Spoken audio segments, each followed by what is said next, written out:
Welcome, welcome. What is up, good people? It is Jeepon. I want to talk about Real Time Arena at Marvel Strike Force. We just unlocked it. We hit level 64. I experienced this a lot back in the day when I was still playing pretty heavily before I took a year and a half or so off for personal reasons and such. But let's go ahead and dive into Real Time Arena. My current thoughts, my first impressions, my overview of it, value in it, and that type of stuff. So, when you get level 64, you're going to unlock this, and it's awesome because it has another free lane of rewards, right? Look at all this free stuff. It's a lot of catalysts and such, but you're going to need them, right? A premium character that just came out, I want to say a month to 2 months ago. 50 free cores. I mean, and as this goes on, there's a ton and ton more great stuff, and I'm actually going to show you this way. So when you click it, you can see all your free rewards. These are G15 mini uniques. I do believe it's G15. The last level of yellow. 35 shards for Star-Lord Annihilation, which is going to actually unlock him for me, I believe. Oh, it's going to 3-star him for me. My bad. 35 silver promos. A bunch more awesome gear. And this is just free as free as free. This is free goodies, guys, gals, ladies, and gentlemen. All this stuff is amazing. It would have unlocked him at 45 shards, is what they gave me for free to unlock this character. This is just another avenue to get resources. Training modules, again, more silver promos. Yeah, 65 T3 or level 3 training modules. That's amazing. As well as, like I said, the mini uniques are pretty phenomenal. And the grand scheme of things, 4 of these ain't much, but every bit helps, right? And it adds up through events and such. Now, the premium side's going to give you 500 power cores, which is $5 in my opinion. And on top of that, it's going to give you level 4 training modules, which are, I would say, are pretty valued in this game. I would say at least 10 cents a piece, right? Hundreds upon hundreds of catalysts. A bunch, again, trait-specific gear and mini uniques.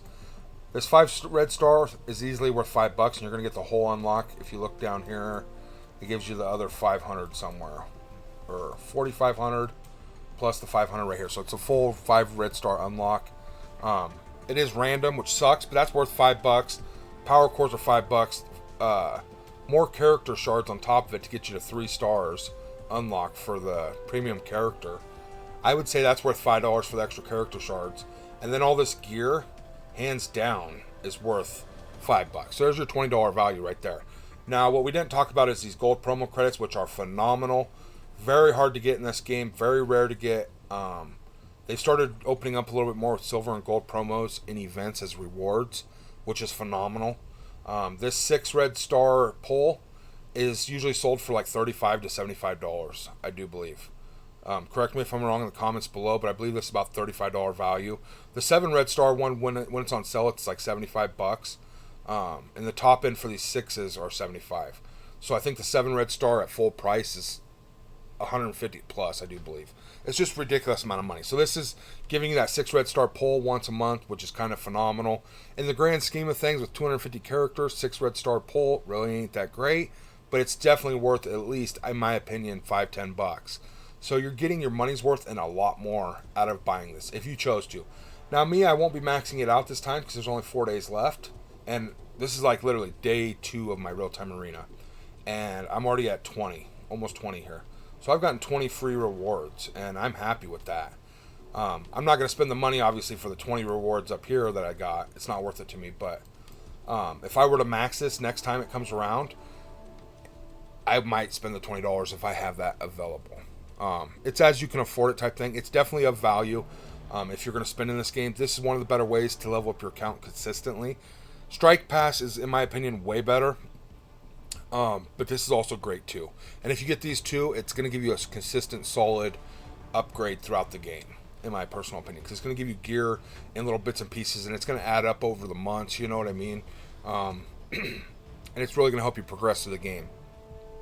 Whereas if you just spend on like a character or a big chunk of training or modules, you then have to spend on gold, you then have to spend on this, then you have to spend on that to be able to even use the stuff you spent on. And those are well problems. These are just great little bonuses for light spenders that can help you be competitive in this game. So my overall impression of the objectives and rewards is quite phenomenal. Now, these objectives are kind of tedious and boring in my personal opinion, but after you get enough blitz teams, hopefully you can max this out without having to come in here too often. It is a daily objective to do 2 of these fights in real-time arena each day, which I'm going to do. But I've done a lot more as well. Every single day you can score, I think it's 200 points is what you get, which is 4 fights.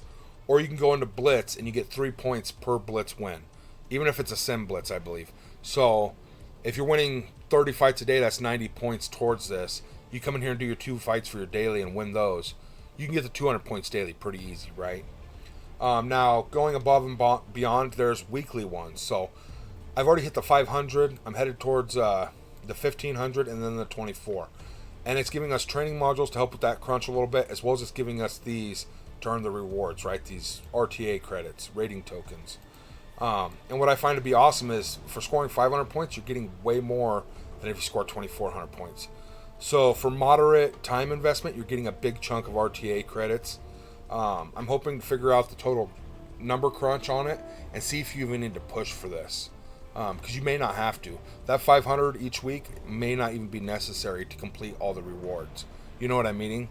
So it might be excessive, essentially. And it's just for people that want to get these extra training modules and such. Or max it out sooner, and then you don't have to RTA at all, except for your daily achievement.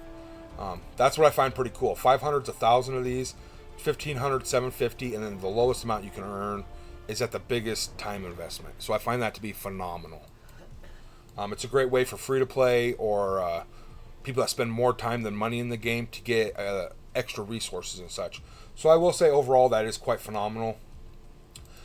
The team I've been using right now is not my 5 best, I guess, because these have higher damages, but these 5 seem to work well together currently, and they do have restrictions, so I don't have my access to my Icarus and stuff like that. So you have to make different team comps, which I find to be phenomenal. So you can try out different mishes and mashes of characters. But I've tried combos with these 2. I've tried it with these 2, in different combinations, and it doesn't always succeed. I will say I've won probably 15 or 20 matches, and I've lost probably 5 to 8 matches.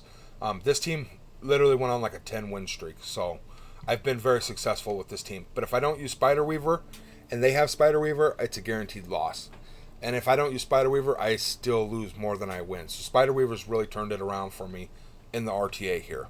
So that's currently what I'm using. Obviously, you could use any compilation of characters that you have built, which is what you should do, right? Try out different things, theory craft, and do your best to build the best team that's going to help sustainability and win. And I'm just starting the battle and turning it on full auto too. I'm not I'm not actually playing the fights, which you could say is a bad thing because the game mode isn't that great that I'm actually interested enough to focus on it. You get what I'm saying? This is just extra resources to me, and if I can auto win it while I'm doing other things for my YouTube channel or running other accounts and such, or doing something in real life, I can just hit auto and go do whatever. That's fine, you know what I mean? But it's not a game mode that's really got me heavily invested, I will say that. But absolutely, I plan to max these free rewards every month, and it's totally different than Strike Pass in the fact that I do believe it lasts a month because there's 100 rewards. And in the Strike Pass, it's only 56 rewards. So it's got a lot more reward tiers. And I do believe, like I said, it goes a month-long type thing, or 28 days, that's what I want to say. Unless they've changed and I don't know, comment down below. But I will be maxing out this free-to-play side from here on out. Honestly, this is some awesome extra freebie rewards just for playing the game, you know. It is my least favorite of all the game modes currently. There's always got to be one that's your least favorite, right? Even if that least favorite's a really good game mode, it's still your least favorite. So yeah, overall, I don't have any ups or downs about it. I can't say either way that it's a terrible game mode. I can't say that it's a great game mode. It's of value if you want to spend the $20. Absolutely, you're going to get a bunch of great stuff, and it's way over value. So you're getting more than you're spending. I promise you, it's of value. And you can break it down just by looking at it. And if you don't spend the $20, great too. Free-to-play side is phenomenal for free-to-play. If we can get any kind of reward free-to-play, this is phenomenal. And it's giving you a 2-star unlock of Star-Lord Annihilation. Come on, that's pretty sensational, right? So yeah, absolutely. I like the reward system and the objectives. And I like how I can blitz enough to where I don't have to play R.T.A. as much. So keep that in mind. That's really all I got on R.T.A. I would love to hear your thoughts and comments from the community. Get some feedback. What do you think of the game mode? What could they do to fix it or make it better or more interesting? What could they do with the prize pool or such? What are your thoughts, really, is what I'm trying to get at. Do you like it? Do you not like it? Do you buy the $20 pass? Or do you just get the freebie rewards? Do you just not play it? You know what I'm saying? I would love to know all of that because it's very new to me and it's very interesting to see what other people think. Personally, I really like the freebie rewards, and I might get this in the future if I can afford it. But it's the last thing on my mind, honestly. I just want to be able to get the strike pass. All right, much love. Stay healthy. We'll catch you in the next one.